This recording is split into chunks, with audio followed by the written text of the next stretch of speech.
So guys welcome to daily football madness. और Barca से related काफी ज्यादा न्यूज चल रही है और वन बाय वन करके जो है वो डिस्कस करते हैं। Laporta is at the centre of everything और बहुत सी चीजों के ऊपर उन्होंने बात की है। लेकिन सबसे पहले जो है हम प्लेयर बाय प्लेयर तो हम डिस्कशन करते हैं, लेकिन सबसे पहले जो लपोटा ने न्यूज दी है एक इंटरव्यू के अंदर, वो ये कहा है कि नाइकी के साथ बार्सिलोना ने कॉन्ट्रैक्ट जो है वो एंड कर दिया। 45 डेज का अल्टीमेटम दिया हुआ था। डिस्क्रिपेंसीज थी कुछ जिनको दूर करना था यहाँ पे नाइकी ने, लेकिन उन्होंने नहीं किया, जिसकी वजह से बारसा ने कॉन्ट्रैक्ट टर्मिनेट कर दिया। अब इसके क्या कॉन्सिक्वेंस होंगे ये तो वक्त ही बताएगा, लेकिन as per sources Barça is confident कि कोई ऐसी चीज नहीं होगी। बारसा बहुत आसानी से इस कॉन्ट्रैक्ट में से बाहर निकल आएगा।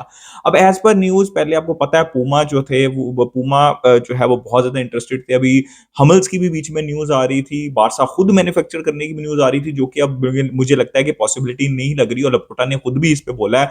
अब रीसेंट न्यूज के अंदर एडिडास जो है वो भी जो है वो इन्वॉल्व हो रहा है और वो बेहतर जो है वो कॉन्ट्रैक्ट क्या है, मतलब एज पर सोर्सेज वो दे सकता है। तो this is what we want. Obviously Laporta ने भी वही बात की और मैं भी वही बात करूंगा। जो बेस्ट पॉसिबल कॉन्ट्रैक्ट होगा वो बार्सिलोना को जो है वो एक्सेप्ट कर लेना चाहिए इस फाइनेंशियल सिचुएशन में। सो गाइस ये तो है नाइकी के साथ बहुत सालों का, मतलब बहुत ही ज्यादा सालों का साथ था जो कि खत्म हो रहा है। But obviously it will be a new chapter in FC Barcelona sponsorship.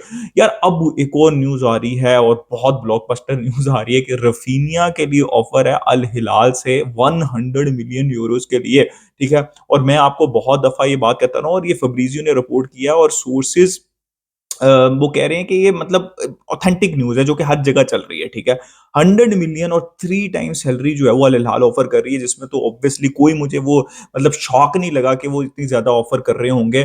तो अल हिलाल रफीनिया, अब इतनी अच्छी ऑफर है जो कि बार्सिलोना चाह के भी जो है वो रिजेक्ट नहीं कर सकती। और मैं दो प्लेयर्स का नाम हमेशा लेता हूँ, एक रफीनिया और दूसरा क्रिस्टनसन। क्रिस्टनसन का क्यों लेता हूं उसके ऊपर हम थोड़ी देर में डिस्कस करते हैं, लेकिन I think it will be down to the player. अगर बारसा चाहे मतलब आई थिंक बारसा चाहता है कि रफीनिया एक ऐसा प्लेयर नहीं है जो कि बिल्कुल अनटचेबल है, बिल्कुल भी नहीं है। और अगर उस ऐसे प्लेयर के लिए आपको 100 मिलियन मिल सके तो I think that would be great in this financial situation. लेकिन रफीनिया जाना नहीं चाहते। अब 3 टाइम सैलरी उनको अटेम्प्ट कर सकती है, बट वो अभी एज पर रिपोर्ट सऊदी नहीं जाना चाहते और प्रीमियर लीग क्लब भी इंटरेस्टेड है।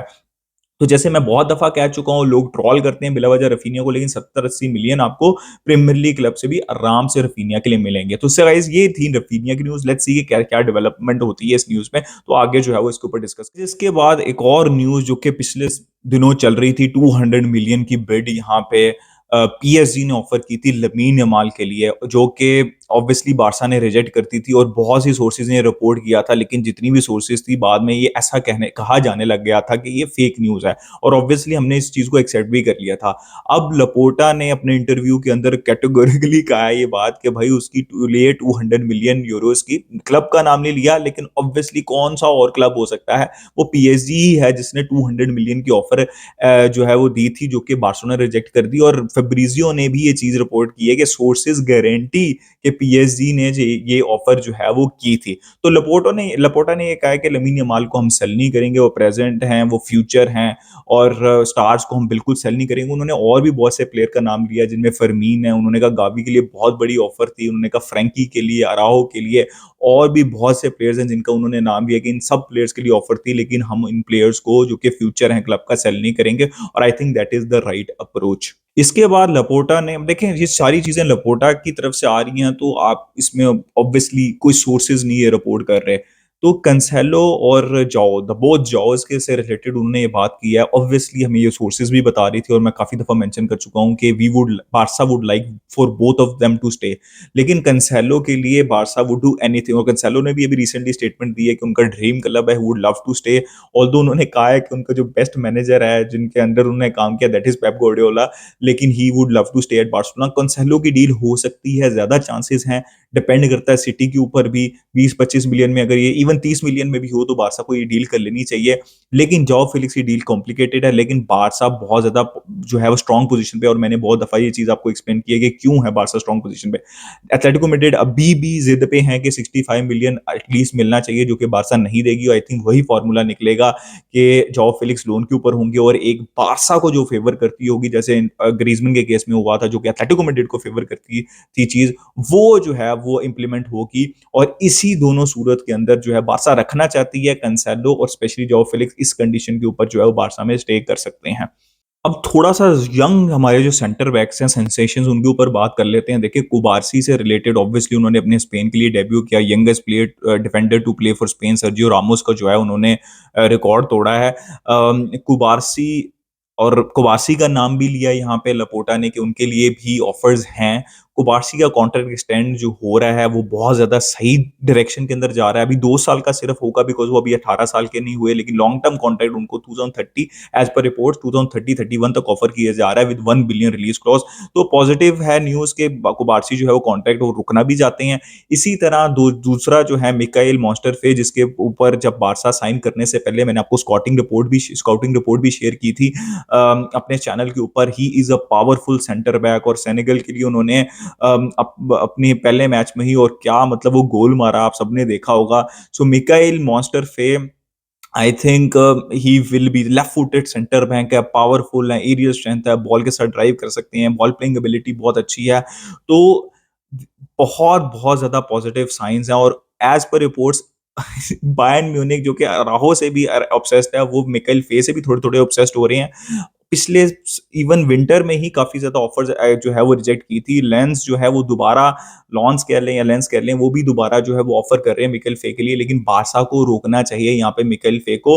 और अराहो ऑब्वियसली उसकी न्यूज अभी ठंडी हो गई है, रपोर्टा ने भी कहा है कि it's going in the right direction और जो है वो अराहो का कॉन्ट्रैक्ट एक्सटेंड हो जाएगा।